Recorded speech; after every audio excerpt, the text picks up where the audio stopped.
Well, good morning. Good morning, everybody. Welcome to the webinar this morning. This is Brian Sher speaking. It's my pleasure to be with you this morning and to welcome you all to our seminar, exciting seminar. We've got a lot of action happening over the next 45 minutes to 50 minutes for you. And the webinar this morning is on social media. We have invited one of our friends and experts in this area to talk to you about the tricks and tips of social media and to help you cut through the confusion, because it's still a relatively new medium for many of us. And what we have found with many of our clients that very few people still appreciate the power of it and understand how to use this medium properly. So this should be a really interesting next 45 minutes to an hour. So I hope you're ready for action. And our special guest this morning, as I said, is Michael Simonetti from &Mind. And Michael is the founder of &Mind, and they have obviously quite a broad reach across Australia and Asia. They have offices in Sydney, Melbourne, and through Asia. So if you happen to be in those cities and want to pop in and talk to them, I'm sure they'll welcome you. Now, we haven't just picked anybody out of the blue to do this. Michael is quite an expert on social media and all things to do with digital online marketing. So you can ask him some questions at the end. I'm sure he'll stick around to handle some of your questions. And if you are more serious and want to spend some time with him, we've also asked him if he'll allow you guys to have a quick consult with him if you're up for it. So, but it is limited, and it's he hasn't got hundreds of hours to spend with everybody. So I believe that Michael will make himself available to a few select people if you do want to speak with him afterwards one-on-one. So thank you for that. Michael appears regularly in the media. If you watched anything or you've read the Sydney Morning Herald or had a look at any of the online digital magazines, you'll see Michael appearing there. And he also writes for columns such as Think and Grow Rich, The Wealth Creator, and Grow Your Business magazine. He's written a book on how to start a business, and is quite well educated and quite distinguished. He's a lecturer on digital communications at RMIT, which is a very prestigious institution. Of course, some of his clients that he deals with, or &Mind, I should say, deals with, are companies such as Art Primus, Matchbox, Regis Hotels, Tony & Guy, just to name a few. So you're in really, really good hands, and I'm sure the next 45 minutes is going to be fascinating, and I hope you've got your mobile phones off and your pen and paper ready to take some notes. And with that, I'd like to ask Michael to turn off his mute button if it's not off, and say hello to everybody. Are you there, Michael? Yes, I'm here. Good morning. Welcome, and thanks for joining us. And I know that you're ready to go with a whole lot of information, slides that you prepared. I know you don't do webinars very often. You tend to do more face-to-face stuff. So I'm sure you're going to have a great time with the people who are here today. We have a great lineup of our clients that come along to these things, and they're very willing and eager to learn. So I'm going to hand it over to you, and hopefully you can have a bit of fun today. Thank you so much. Good morning, everyone. Thank you for having me. It's a pleasure to be a part of the process, and hopefully we're going to give you some really good, strong things.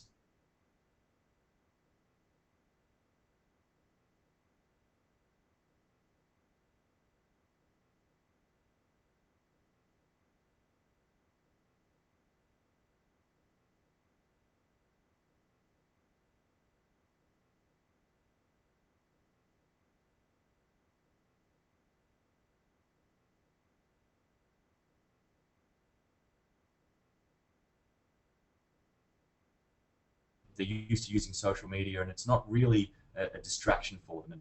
And some of you guys will be in that group, but some of you guys will be in this other group where you've had a traditional business, and you've been around for a while, and you're very good at what you do. And we look at you and say, okay, well, these guys are the digital immigrants. They're on the start of a journey, or they're part of their way down of learning about digital success and how to do it. The pros that the young guys have and the startups have, and new businesses in all forms. They're agile. They're lean. They look at things in a very destructive way. How can I do it better? How can I do it different? this is the first way that they go into business thinking, I'm going to change the world. And as a young guy myself, when I first started business, that's exactly how I thought. And then the pros, the people that have been around for a while, the traditional businesses, you guys have got experience, you've got stability, you know what success is, you know when to do the right thing, you know all the important things about business and cash flow and what makes a business tick. The thing is that the new guys, because they've got such a stranglehold over the new technology, they're slowly chipping away at the successful, stable businesses that have been around forever. And so those guys are losing relevancy. And I'll put some examples there, and I'll bring some examples up during the process of how this is happening. And there's wholesale changes, things like the music industry, and the recent changes that things have gone to streaming, like Spotify, versus buying CDs and records traditionally. Like those are big examples, but it's also happening on a smaller on a smaller level as well. Businesses, small businesses that are accounting firms and legal firms or restaurants, they're all facing hair salons, all facing the same sort of challenges where they've had a traditionally strong business and all of a sudden they're losing traction and they're losing customers and clients to upcoming businesses that don't have their experience, don't have their expertise, don't even have their skills or talent, but they are very, very good at communicating how great they are or how great they're going to be. So I just want you to think about that as we go through the slides, because it sort of frames the competitive nature of what's happening in social media. So this year, social media is a lot less complicated than most people think. When we're first approached about social media, everyone seems to be putting it in the bucket. If they're not already digital natives and well into it, they're already putting it into the bucket of, this is complicated. How am I going to do this? How am I going to get involved? I want to give you two quick examples that talk to this. I was at the pool a couple of weekends ago.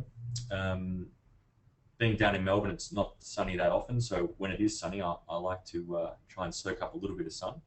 And I'm out at the pool, and I'm not that great a swimmer, but I noticed this guy in the lane next to me, and he's not swimming up and down. He's just staying at one end, doing turns. Like, I don't know if he knows what he's doing or not, but it looked interesting to me. And I said, he popped his head up, and I was at the end at the same time, and I said, oh, what are you up to?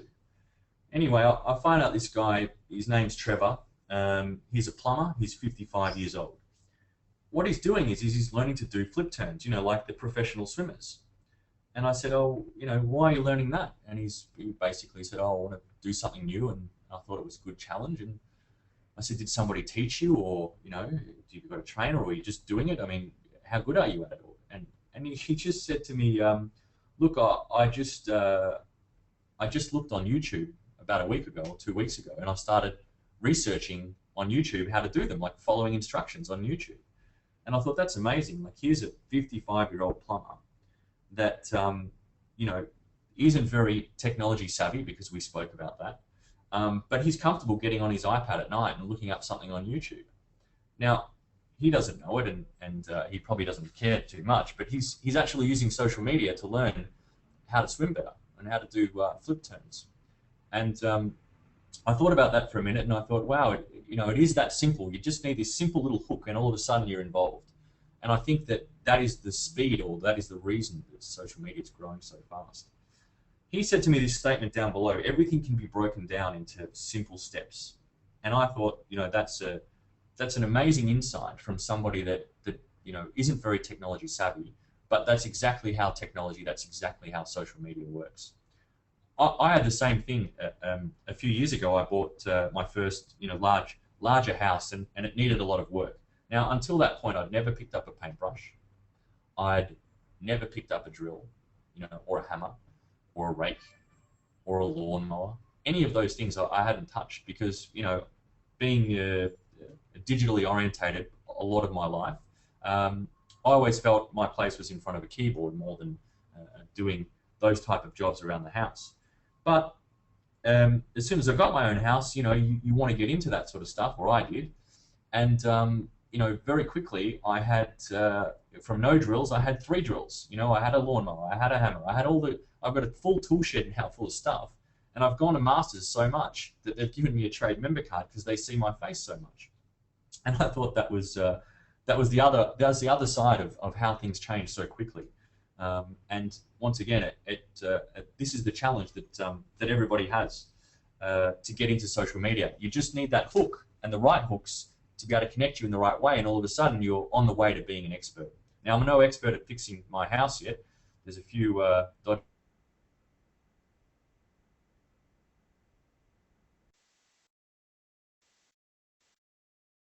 and talk about, maybe when a lot of you started businesses, or when you were around in business.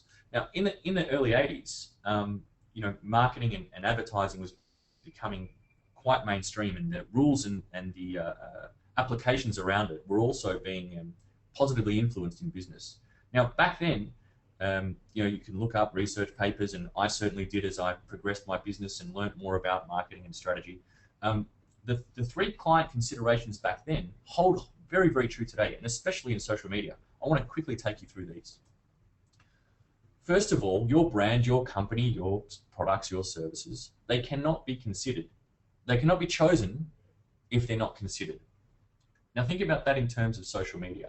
If social media is going to be a huge play in a channel or a part of marketing of your business in the future, or any business, and I believe strongly that it is, then if you're not there, you won't be considered. I'm going to give you some insights today about why that's important. How much time has a customer spent considering your brand? This is frequency, and this is similar to what posting is on social media. Like, unless you're there frequently or frequently enough, then once again, your brand won't be considered as well as often as others. And finally, if you are considered, why would you be preferred? What is the reason? What is the USP? What is the uniqueness, or why is your service or product better than anybody else's?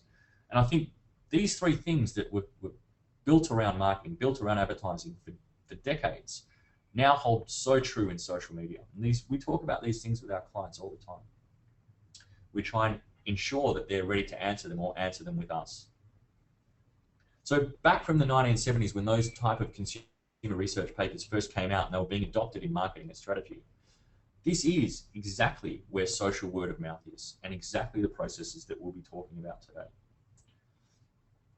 So this year and next year, most businesses will evolve a social media channel. If not, my call is, and you can say this is marketing or strategy or whatever, but the speed at which it's growing and how it's being adopted and the changes in the technology, if you're not involved in this in a big way as a marketing channel, your business will struggle to survive the decade. Now, that's not everybody. There's always exceptions to every rule. However, most businesses I see gaining significant growth have a channel, have a stake in social media, and a reasonable stake. Okay, so this is a question I get asked a lot. How do I actually benefit from social media? Who there? I just want to quickly do a quick survey, quick poll. I'd like you to type yes or hit the Y button. Just punch it straight into the box there. Who's asked this question? How do I benefit from social media? Like, who's thinking about their business and has got this question lingering in the back of their head? Okay, I see a lot of yeses. Joe, Elizabeth, Tim, Mark, Tracy. Wow, Gary, David. Yeah, we've got like nearly 30% of people saying yes straight away. Okay, so I'm feeling that you guys definitely there's a huge chunk of you that want to know the answer to this question, and I'm sure everybody else there is going, yeah, I need to know more about this as well. Very, very quickly, look back in time again, a couple of decades ago. This is the only way marketing and communications was done. All right, you've got snail mail, you've got the phone. You can pick up the phone, you can call people, and you can elicit a response from broadcast media like television, radio, and newspapers. Today, the opportunities have completely changed. So we've gone from this very, very simple system of being able to get your message and your brand out there to an incredibly complicated mix of opportunities, platforms, devices, while still having some of those traditional things around. Here's a really interesting thing that that people, not a lot of people know about, but YouTube as a channel is so big that the lead channel on YouTube at the moment is this guy called PewDiePie. Now, you can look him up later, but basically he gets 260 million views a month. Now CNN News gets 60 million views a month. 9 News here in Australia, 30 million views. So those two channels combined, he's doing 3 times as much views as those channels. Now that's incredible to me. Like that every time I see that and every time I talk about it, it still shocks me. Now this guy is just, he actually looks a little bit like this guy on the left actually, but he started when he was 22 and a few years later he had that level of viewership.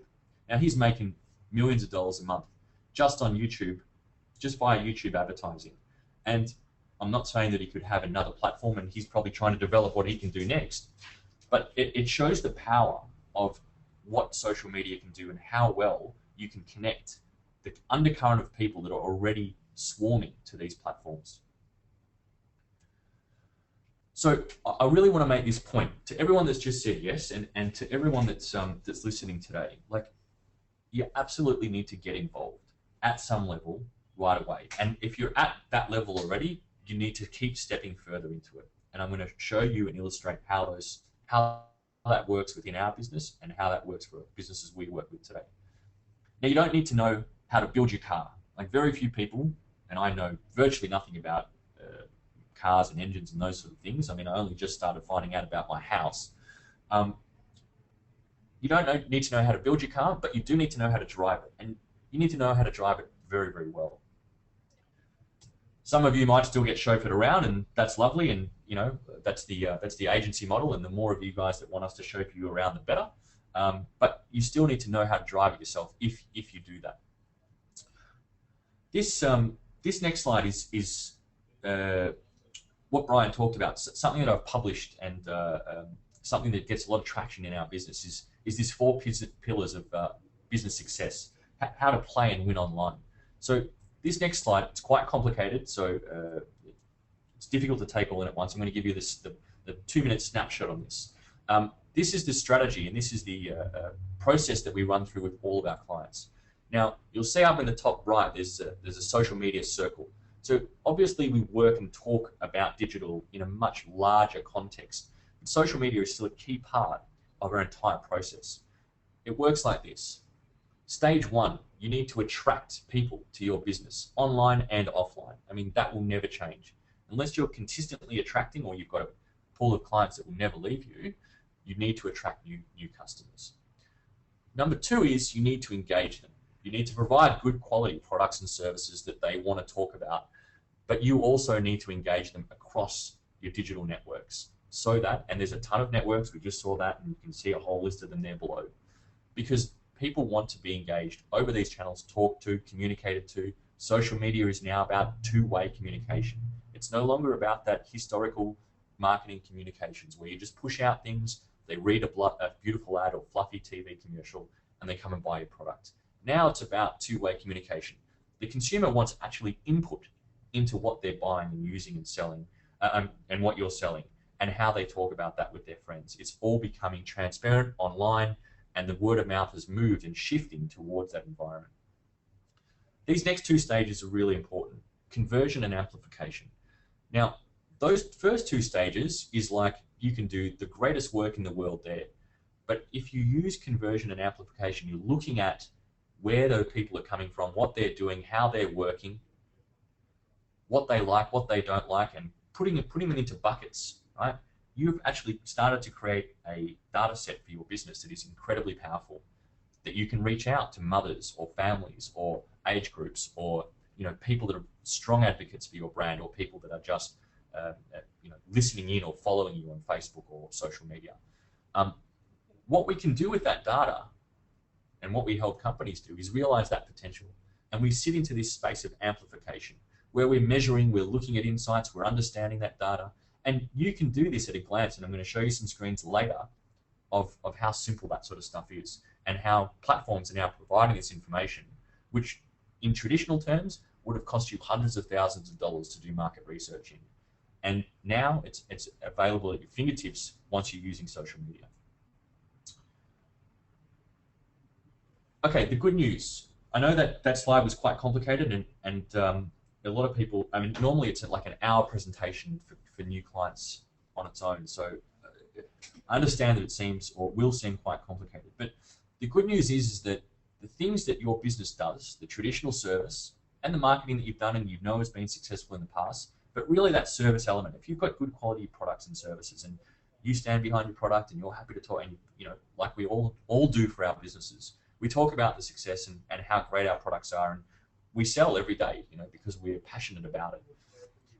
Integrating social media and the best practice and the things that I'm taking you through today, the sweet spot is right in the middle. Like if you're doing both, you're already in the right place. So your traditional strategies and how you and your products, they don't necessarily need to evolve.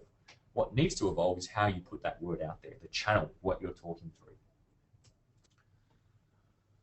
So this is our process. When we work with anybody, we go through these 4 stages for best practice, and we call really this is our best process. Now we've evolved this over hundreds of clients, and it's very tailored, and that's why I'm going to offer some of you guys a consult at the end, because you might take this on board and go, great, I can do it myself, or I want more information and I need to understand how this process works. I'm going to run you through it. Number 1, business strategy, content strategy. Okay, so there is this obvious statement that everybody knows about, quality over quantity. It never rings more true in social media. You want to create people in or on social media channels, varying channels, that are advocates that are not followers. Okay, followers, people that just hit like, or people that follow you for any reason, they're not really advocates of your brand. You want people that, like if you have a restaurant, you serve them a beautiful meal, you want them to talk about that meal. You want them to leave telling their friends. It's exactly the same thing on social media. Although you're not giving them the food there, you want them to talk in that way. And you don't want to just create followers for the wrong reasons. You also don't want to target the entire World Wide Web. You want to target the people relevant to your business. I'll give you an interesting insight on this, actually. There's a lot of, we look at a lot of websites and a lot of data, and we see companies when they buy, or when they ramp up their Facebook likes and Twitter likes or Instagram likes, etc. We see all their data start flooding in, like traffic flooding in from Asia or from India or from Bangladesh or from Russia, because they've gone out on a strategy that's really just bought them fluff data. And all that does is it creates a problem for you ongoing. All right, so I want to talk about the top 5 platforms.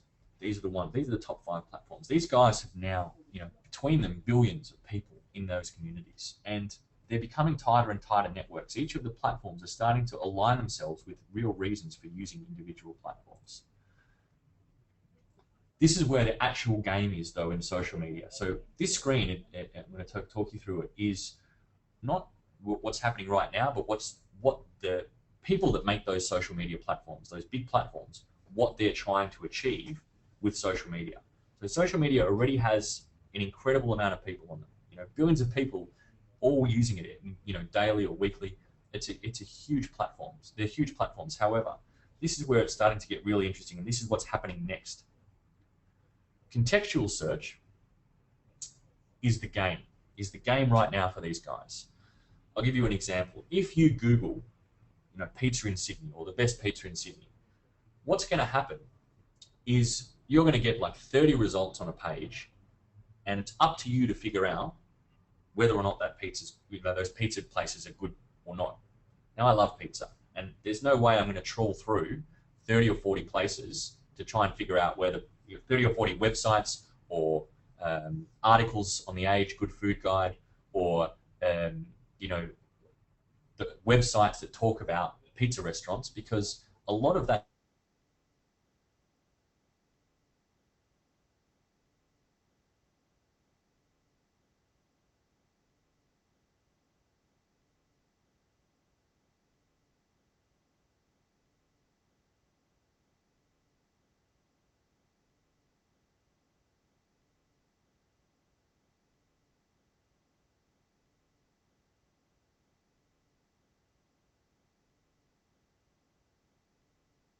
of what the best pizza is in Sydney or a good pizza in Sydney is.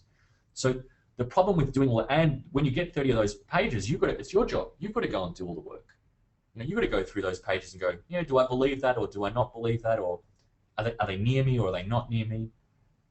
So what Facebook and Google are competing on right now is contextual search, and this is the difference between having a social network around that piece of information. And this piece of information applies to any business. Okay, if you know someone, let's say you know a passionate Italian like me, right? I'm going to tell you with absolute certainty what I think is the best pizza place, and I'll qualify it and I'll put my name to it. So if people want good pizza and I've put a post on Facebook, what they're doing is they're remembering that. They're remembering that I went to that restaurant, they know my nationality, they know a lot of information about me that can provide that piece of information and sell it to somebody else in my network. So that person knows and trusts my take on pizza, especially if I eat at a lot of pizza restaurants or I eat it a lot. So that versus you doing the work. So if you go onto social media in the near future, Facebook are trying to get this right now, so are Google. This is where the competition is. If you go into Facebook and go, okay, pizza in Sydney, what it's going to do is it's going to say, if you know me, it's going to say, well, Michael ate there last week and he loved it. Maybe you should try that. And it's very subtle.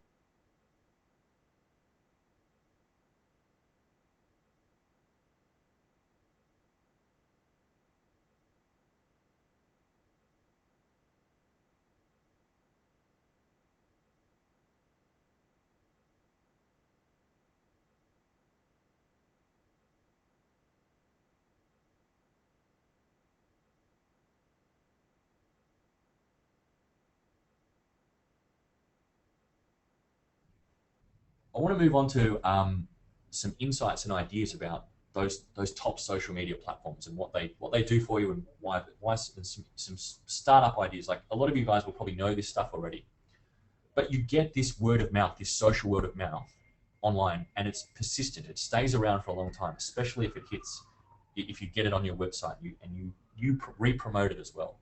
You also get direct connections with people that you can connect with, like, I'm sure that many of you have email marketing, and that type of connection, that direct connection, that's becoming firmer and firmer in the social media space as well. There is also a focus on topic thought leadership. Like if you are doing that type of work online, like if you're not just making jokes and having fun all the time and trying to promote to the lowest common denominator, if you're focused on thought leadership, and this is something that my company does, then you get the right people around your network, around those connections. You still need to mix in campaigns, advertising, offers, a little bit of character, but you have to stay true to that thought leadership. You have to stay true to what you're about. Video is another huge thing. 80% of online is spent streaming video. Now that's a massive number. It's also because video takes longer to watch than scanning through a Facebook feed or looking at some Twitter posts. But it is still a huge percentage of what is happening in social media. The idea that I gave to you before about Trevor the plumber, who's on YouTube, that guy is who I'm talking about, and more people are doing this. YouTube is the second biggest search engine in the world behind Google, and incidentally, Google owns it. All right, then there's two approaches that we sort of work and talk to all of our clients about as well. A macro approach, the big ideas, the campaign ideas, the advertising, the concept. We want to see them go viral. We want the most amount of people to share them as possible. Now, that's easier said than done. Things that actually go viral and get you a huge traction for a small spend is very difficult. So the other approach, and the complementary approach, is this micro approach. So many small parts, many small posts, and what you do is you want to get those posts right. Getting them right in terms of that character, getting the tone of voice correct, will get you consistent wins. People will feel like they know that character, they know that brand. And social media is like a person. So if you get that personable quality in there, that tone of voice correct, then people will start to trust your social media channel as they trust your marketing. So this goes into that second part of what we try and get right. The first part of what we're working on is the overall strategy. Like, how we get those type of ideas aligned to your strategy and build up a process for you. You know, we figure out things like, you know, your timing, when you're going to post, all those sort of things. But it needs to have a style. So what we talk to people about is their brand character. You know, are you lighthearted? Are you serious? Are you fun? Are you, you know, straight down the line? A brand character needs to be developed almost as a person that's going to talk for your brand. The reason is, if you have a confused style or a confused tone of voice, that comes through. If you had a friend and he spoke to you, you know, every hour differently, in a different style, you'd think that was odd. That's the same subconscious thing that happens in social media. So getting that brand character right is very important. And we spend a lot of time developing that tone of voice, that brand character for organizations to make sure that they've got that consistent approach.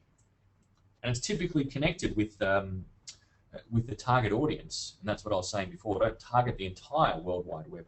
Don't target the entire population of Australia or the world. Focus on the people that you want in your business first. And when you try and approach too many people at once again, the message is confused, your style is confused. Here's the challenge. Tone of voice also works differently on different platforms. And I apologize, this is a bit blurry, but you can look up this later as well. And if anyone wants the slides from today, I'm more than happy to provide them. This is where it gets complicated. You've got hundreds of prominent opportunities happening across social media.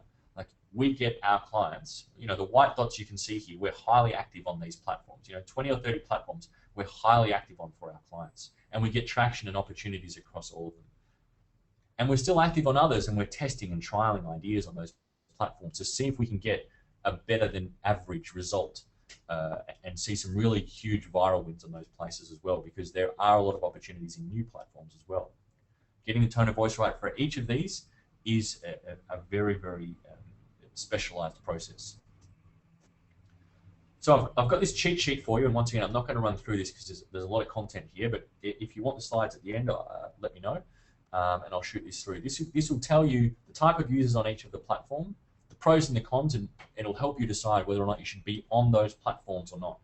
And obviously, you know, we would also be telling clients, and I'm telling you today, find other things that other platforms, new platforms, startups like Snapchat. Like, this is a huge, huge platform, 26 million active users a month. And these are the sort of new platforms that are up and coming that have incredible opportunities, because there's not a lot of companies on them yet, and you can sort of take, especially your local or you know, national geographic area, and you can win in that space very well. You know, versus Facebook, which is very competitive already, and you really have to have everything down solidly. Okay, the next part is you've got your strategy. You know basically the timing. I mean, the timing, but we try to plan out sort of a year and sort of what the posts are going to be like, the tone, the style, so we know exactly what we're going to go out there and say, and then we actually have to do the work, or you have to do the work. You know, it depends on the mix, and I'm going to talk about that in a sec. But the publishing side of things is the hardest part. It's like you need to be your own news network. It's like you have to be your own magazine. And this is something that people aren't ready for. You know, businesses have not ever thought about, I need to be my own magazine, unless you're a magazine. So that the hurdle is having engaging content consistently within your style at the right frequency and having the resources to deliver that amount of information. That's a huge challenge. What complicates that even more, and here's some pro tips. So if you guys are already active on social media, some of these are really, really good ideas. If you're not, this will illustrate some of the complexity and the detail that you need to get into to be very competitive in social media. The first one's quite easy. It will make sense, and if you guys are already doing this, you're going to be like, yeah, understand completely. Use attention-grabbing, contrasting images in videos and in posts, in video and in posts. So that's actually written poorly. Sorry about that. For example, black backgrounds and infographics. If you don't know what an infographic is, once again, look it up later. But these are things that really catch your attention, especially when there's so much noise on social media. Number 2, using a dot at the start of a tweet will send to all your followers. Like, that's a little trick, and not a lot of people know about it. We really put that in the pro tips. So if you've got a social media team, ask them if they're doing that and using it at the right time. Video SEO, number 3. Now, we were really big on YouTube, even when it was starting up. So we put together this video SEO strategy, search engine optimization strategy. And we were doing things like, once again, that macro and micro approach. We were doing things like these little clips. We're getting clients to shoot 30-second clips.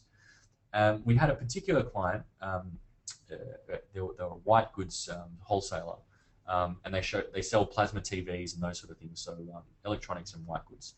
We got them to shoot 100 clips about products that were on the showroom floor. They received nearly 500,000 views in 4 months. Now, they were winning traffic off like Panasonic and LG on specific product terms because Google was putting their video link on the front page of Google. And that's an enormous result. So if you have, if you can build a strategy up and then get the search term rights inside a video, you can make amazing wins there as well. Putting a $5 advertising ticker, just with something that links back into your social media platform will get people across your social media platform at a very reasonable rate, and you might throw a free offer in here or there, and that will spike it as well. Number 5 is a really important one. Influencers. You need to have influencers, people, advocates for your business on social media.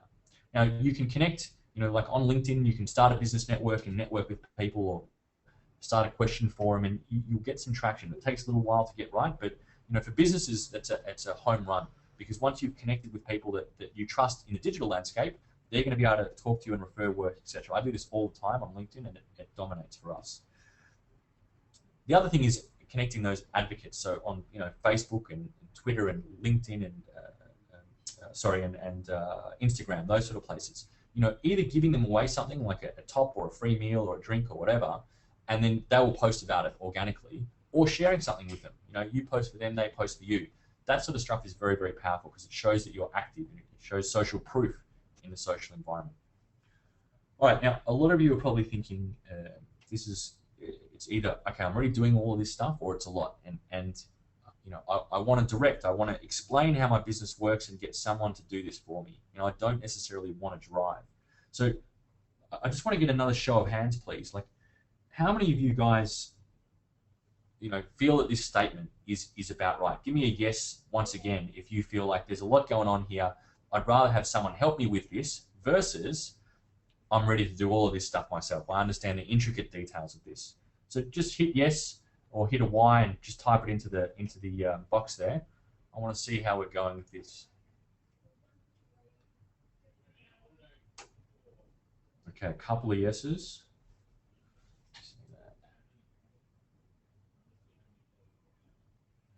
Yeah, okay, quite a few. Couple of no's, which is good. So it's sort of like a 50-50 mix actually. So, all right. Here's a strategy that we use for resourcing. Okay, so somebody has to do the work. It's either going to be you or your team, or it's going to be an agency that will help you with. So you break up those 4 areas. I recommend, no matter who you're working with social media, or if you're doing it yourself, break up those 4 areas. Make sure you've got a good content strategy. Make sure you know what your tone of voice is. Work out your content posting, your scheduling, how often, what the frequency is going to be, and make sure that you're reviewing and adjusting. So here's one example. Like you've got your agency helping you with the startup, the content strategy and the tone of voice, but then your team's taking on the content posting, or you've hired someone, and maybe it's a contracted role, maybe it's a student. The students that I teach at uni, they do a lot of this stuff for organizations. But the boss, the CEO or the CMO, like, you've got to be involved. You got to know how to drive all this. You got to understand some of the detail, so that you understand the results, and you can help steer it in the right direction. Software shortcuts. So there's a lot of shortcuts that can help you with this stuff. So there's some tools down there. Hootsuite is a really, really good one. It can help aggregate all of your social media posts. And then, there's free tools, like we provide a free tool called and.to, which helps you post easily to most of the social networks, but it's very, very simple. There's not a lot of analytics in it. And then stepping up, you can get into very, very expensive tools, thousands of dollars a month for like Radian 6 and Lithium. These are for like enterprise level, or if you're running multiple businesses, or if you're running multiple premises, you want to be using these sort of tools to really watch what's going on in social media. If social media is already making you money, definitely you want to start thinking about these tools. Okay, so part 4 is results. So we do monthly monitoring. I mean, we monitor every day, but we're really monitoring and reporting back monthly to our clients. So the insights and the conversions that we see is really what we're talking about. Like we're looking at data and seeing patterns and adjusting those things.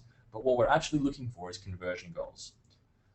This is an example screenshot of what Facebook's analytics look like. You can see at the top, page likes going up as we've worked with a client, and we really like to work on organic growth, not so much paid growth. We keep those advertising dollars very, very low.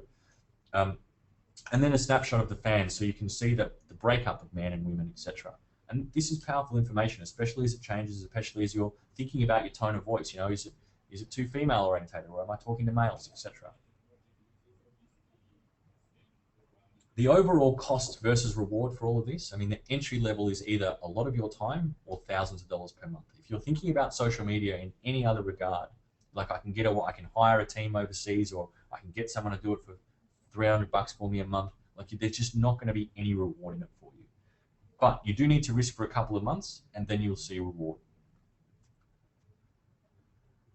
Right, how do you actually see the reward? This is the only thing that we care about with any of our clients, and the only thing that we talk about that's important. You do all that stuff for one reason, an action, and that action has to be a sale, like likes, like comments, posts, reposts, people talking to you. That's all great and that's all fluffy, but unless you actually make a sale, you're not even in the game. Like, it's got to convert all the way down. You've got to know what social media channels you're on, what they're generating for you in terms of sales, and you can do that by developing conversion goals either within your website or rules within your business that measure and help know what that spend, what that time, what that effort, what that cost to your team is generating in sales. Now, it might be small when you're starting up, or you might not have seen any sort of result yet, but this is the only thing that's worth measuring. You've got to adapt quickly, right, to meet those real-world conversions. Do not worry about likes. Do not worry about followers. Do not worry about whether or not that single post did really well or not. You worry about the conversion goal. You worry about your sales. If you can connect the dots between the two, you're well on the way to dominating in social media as you move forward. I want to give you some quick examples, and I'm going to give you some top tips and then take some questions. So there's two really types of social media concepts that are out. There's brands, things that like well-known brands, and there's also brands that are up and coming. I'm going to give you two examples, and there's also businesses selling directly to clients. So it's either selling to consumers and you're going out to everybody like Coca-Cola or McDonald's does, or you're selling specific services. Like vendor advocacy, or we do vendor advocacy, help sell your home, one of our clients. So these are all our clients. Brand loyalty, QV Skincare, I'm sure a lot of you would have heard about the QV Skincare range. We started their social media about 18 months ago. Now, with a very, very low cost organic strategy, we developed 30,000 followers within that time. The likes say 20, but I did this slide a couple of months ago, and now it's already up to 30. Like, they're getting huge traction in the space only because they already had a loyal brand following. Now we're just turning that on social media. And if you've got a loyal brand following, that's what you want to find them, because they will help. They'll be great advocates. A lot of people will talk about your product and your pages in social media. OneShift is a jobs board, and if you haven't heard of these guys, it's not like Seek or LinkedIn where you post a job and you're going for a career job. This is like if you want a job in a cafe for an hour or two a week, or you're a student and you want to go and help and do some admin or something. Like they're single jobs for like short periods of time. Now, this was a real need in the space. Like, the concept came from overseas, and we helped build their software. Now, these guys went from 0 to almost a 200,000 following in a year, and they've recently been funded, and they're doing very, very well. But there was a real need for that service in the marketplace, and they identified that need because they could see it happening overseas, and similar to what you can see in social media for other clients, for other businesses. If you have that need and you get it out there, you're going to have really strong success as well. These guys are highly active in social media. If you look at their page, you'll see them posting every day. They've got their tone of voice right. They've got their character right. If you're a smaller business, though, like vendor advocacy, now these guys have only got a couple of hundred likes. But when I talk to them about their social media, they post and they've got the right people on that channel. Now, those people they've sold a house for or they're about to. And one of the owners, Ben, said to me, oh, you know, last week someone commented on our Facebook page, and a few minutes later I had a phone call from her friend saying, oh, Jenny just posted on your page saying thanks for selling your home. Can you sell my home? Now, with a very low strategy and a low cost setup, these guys are helping sell homes, and they're getting, the reward is huge for these guys. They sell a home, they make $10,000 or $20,000 commission. It's exactly how social media should be used for that social proof to convert into leads. Finally, we play and we get, a good idea is not just to play the short game and look for immediate wins and how am I going to make money next month. It's building trust. We had, you can look at our page, and once again, this was done a few months ago. It had like 1,100 likes, and now we're at 2,000. The reason is because we put out free information and free content all the time, similar to what I'm talking to you guys about today. And it's instrumental in making sure that we have like this long game, this trust being built up. I don't want to ruin or stuff up my brand character by trying to hype up people with free offers and jokes like I see other companies do, because I want to remain serious in that tone of voice, because I want to work with serious businesses. So I'm connecting across the right number of people. I'm not just looking for likes. All right, I just want to leave you with these 3 top tips, and then we'll get into questions. So number 1, absolutely get involved. Don't let these new guys, these up-and-comers, these kids that have had social media and they love Snapchatting and they're on Facebook, and you think it's just for them. As they progress, don't let them chip away at your business. Don't let them chip away at your staff with dreams of being part of a Google-esque type company. And don't let them own media spaces like social and website content because they're publishing there and you're not. Grow conversions. This is hands down the only goal that you should really be thinking about. All of those other statistics and stuff lead you to this important piece. Real conversions, it's likes. It's not likes, it's customers. You absolutely need customers. Likes and those sort of things, they're indicators, but unless they're showing you that new customers are coming, you're playing the wrong game. Finally, be agile. Be ready to adapt any strategy that you put forward, and that's why you need to know how to drive, even if you don't want to drive your social media channel, you need to know how to unlock this owned channel. And by owned channel, what we talk about with clients is you own this channel. Like Facebook is not going to turn off your page tomorrow. All those people that like you and that follow you, and if they're authentic and they're ambassadors of your brand, they are a marketing channel for your business, and it's very powerful because of the network that they're connected to as well.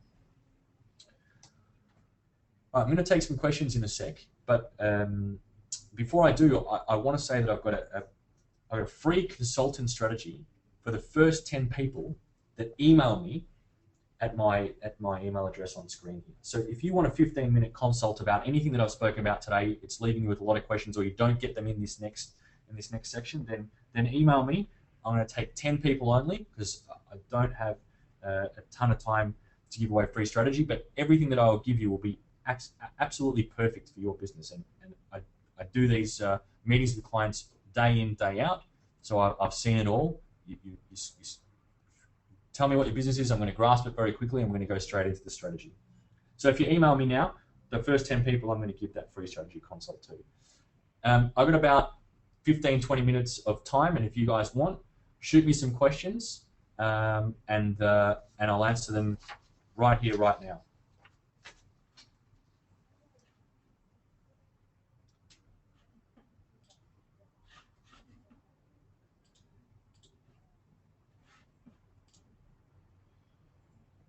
Thanks for the feedback, guys, as well. Appreciate all of that warm words. Okay, Nick's asking, hang on a second, let me just open this up a little bit.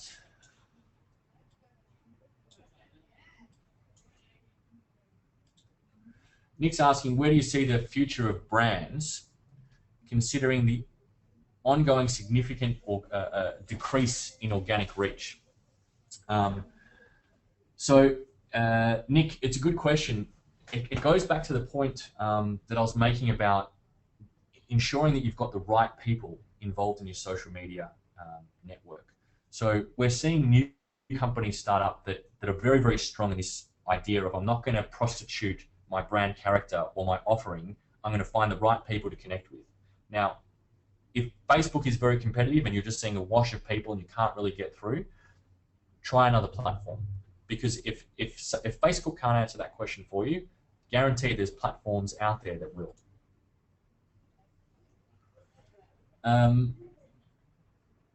Okay. How does Instagram work as a lead source? Okay, so Mark's just asked about Instagram. Instagram is a very, very strong visual platform. So as a lead source, you can only use Instagram if you have a compelling visual story, a compelling visual narrative that you can put up. Now, Instagram and Pinterest are very similar like this. So Instagram's got a younger demographic, Pinterest has got an older female demographic. So based on those skews, like, you need to create imagery that is compelling on those platforms. Now, you can have no followers and no one on Instagram, but if you've got a compelling visual story, like you've got great looking food, or you've got great looking clothes, or you've got hot looking people working out in your gym, or and you can take shots of that stuff, and it's going to interest that audience. You're going to know very quickly. Now, to generate leads from it, you want to connect with like-minded people sharing similar stuff, and people will just start to swarm around you. If it's interesting and great and visual, you'll get massive wins in that space. And I see single people having hundreds of thousands of followers, within a year of starting up, because it's personal and it's passionate, and they're shooting like themselves or their friends doing something, or their food, and it just generates traction because it's very, very organic. Tim's asked if the session's being recorded and we'll be able to get a copy. I'll definitely make all the slides available on our site, and I'm sure the Fortune Institute guys, Brian, and the team will make it available for you as well, Tim. Okay, a couple more questions. What is the connection? Greg's asking, what is the connection or key between personal brand and corporate brand for SMEs? That's a really good question. So if you go to my, if you look me up in social media, and I'm a corporate business, I typically run our corporate business as our social media channel. I don't run my personal brand as a social media channel. Now, you need to figure out that mix for yourself. So every time I think, okay, should I start developing my own personal brand further on social media? I don't have a compelling reason beyond doing that for my business. So my online character is my business character. So even if I moved it from Anne Mine to Michael Simonetti, it would still be my business character. Now, I have a personal character on social media, and that's for my friends and my family. And if you want to look at my Facebook profile and you see my smiling kids there, that's just saying contact with other groups of people. So you've got to have that clear distinction between personal brand and online brand.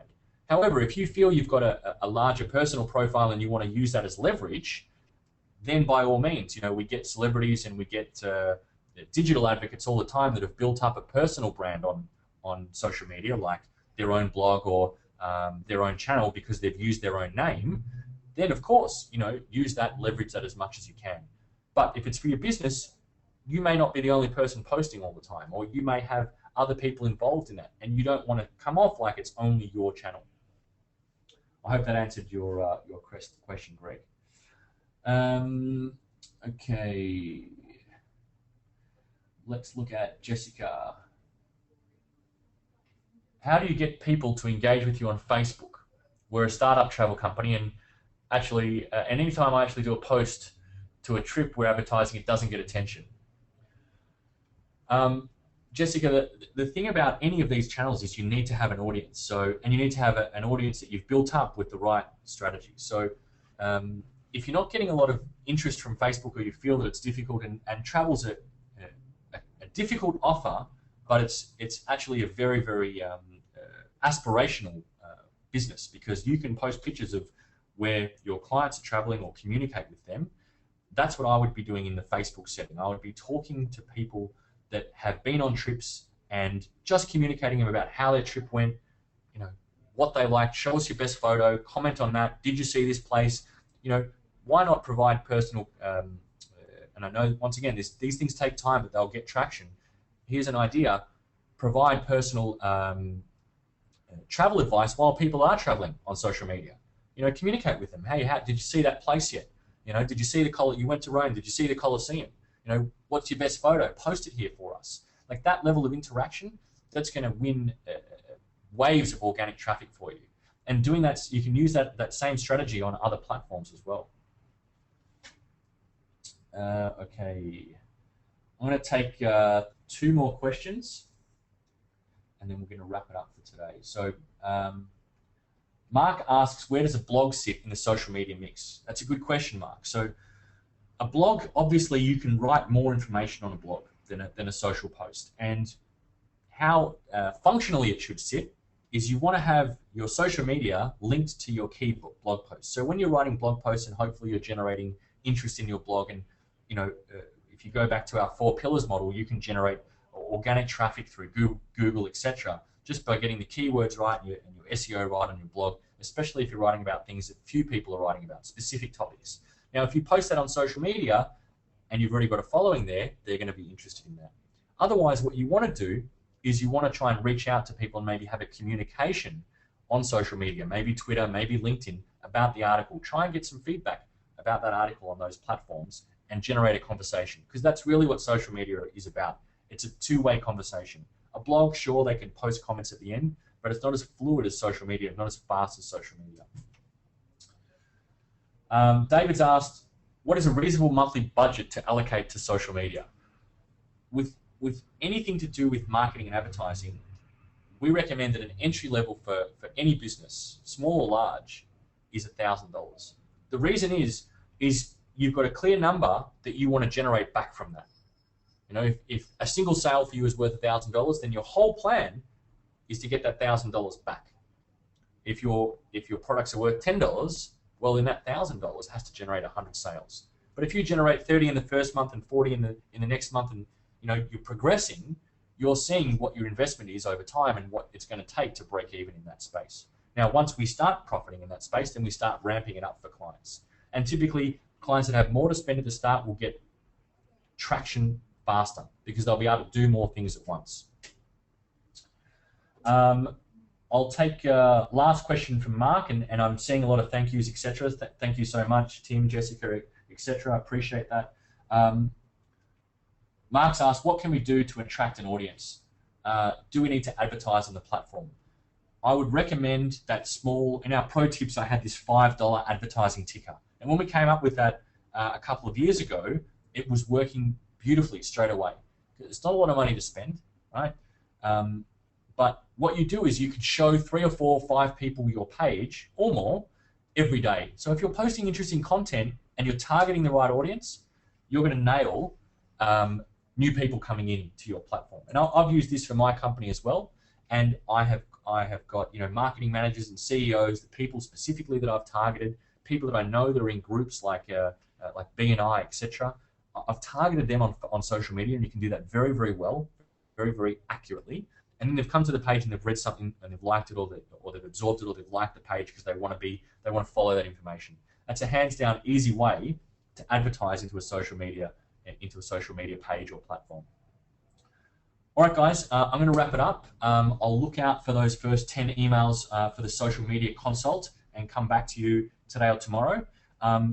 We will also publish under the Fortune Institute social media on our website, and probably their website as well, the slides for today and the recording. So I thank you very much for your time, and I hope you've got some tips and advice. And yeah, thanks again. Enjoy your day.